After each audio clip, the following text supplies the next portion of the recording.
Avant de commencer, pourquoi est-ce que je te tutoie? J'espère sincèrement que tu ne prends pas le tutoiement pour de l'impolitesse parce que ce n'est absolument pas le cas. Le tutoiement me permet de m'adresser à toi personnellement et j'ai besoin de cette proximité pour écrire les conseils que je te donne à travers mon blog. Si un jour tu as affaire à un coach, tu constateras qu'une des premières choses qu'il te demandera est s'il peut te tutoyer. Parce que le tutoiement rapproche automatiquement et a beaucoup plus d'impact que le vouvoiement. D'ailleurs, le vouvoiement n'existe pas en anglais, voilà qui évite bien des soucis. Tu es toujours là? Super! Nous pouvons continuer. Tout savoir sur l'indice glycémique. L'indice glycémique, c'est la qualité des sucres et des glucides qui composent le produit alimentaire. L'indice, ou index, glycémique est compris entre 0 et 100. IG faible entre 1 et 55. IG modéré entre 56 et 69. IG élevé entre 70 et 100. Appliquer l'indice glycémique, IG, à des régimes réels est vraiment complexe, regarde toutes les informations avant de t'appuyer sur l'indice glycémique. Car si tu vérifies différentes sources sur l'IG des aliments, les chiffres ne correspondent pas toujours. L'indice glycémique d'un aliment est la valeur qui permet de connaître son impact sur le taux de sucre dans le sang. Dans une portion habituelle, l'indice glycémique ne prend en compte que le type de glucides mais pas sa quantité. Pourtant certains aliments ont des sources plus concentrées d'hydrates de carbone que d'autres. Par exemple, le gâteau au chocolat a 52 g de glucides dans une portion habituelle, tandis que les carottes livrent seulement 6 g de glucides dans une portion.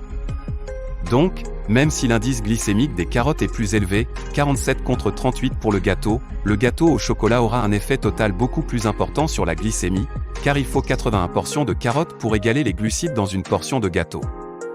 L'indice glycémique dans un aliment donné peut varier selon l'endroit où il est cultivé et comment il est traité et cuit. Les pommes de terre australiennes ont un IG plus élevé que les pommes de terre françaises. En général, plus la nourriture est transformée, plus l'indice glycémique est élevé. Même faire cuire les pâtes plus longtemps peut-elle augmenter. Généralement, les grains entiers ont un indice glycémique plus bas que les grains raffinés. Mais son classement est souvent déroutant, les flocons de maïs ont un indice glycémique de 80.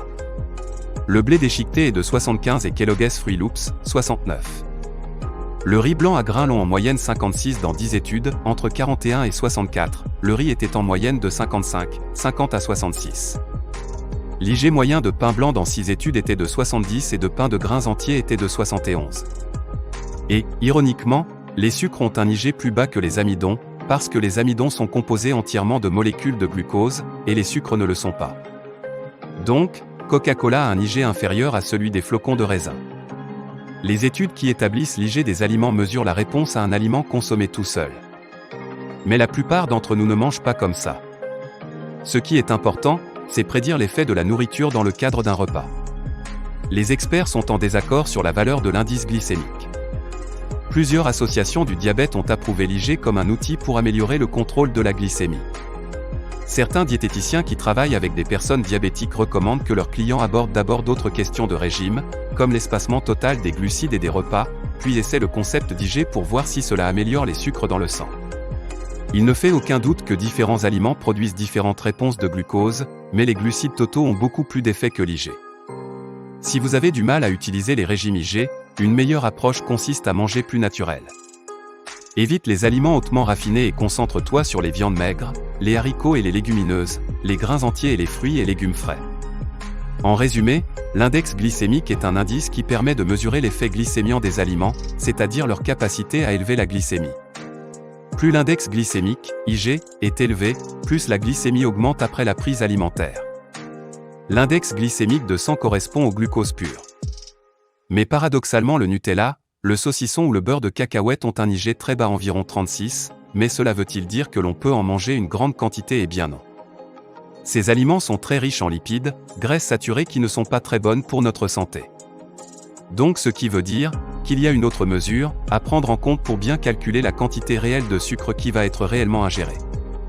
Je te parlerai dans un prochain article de la charge glycémique.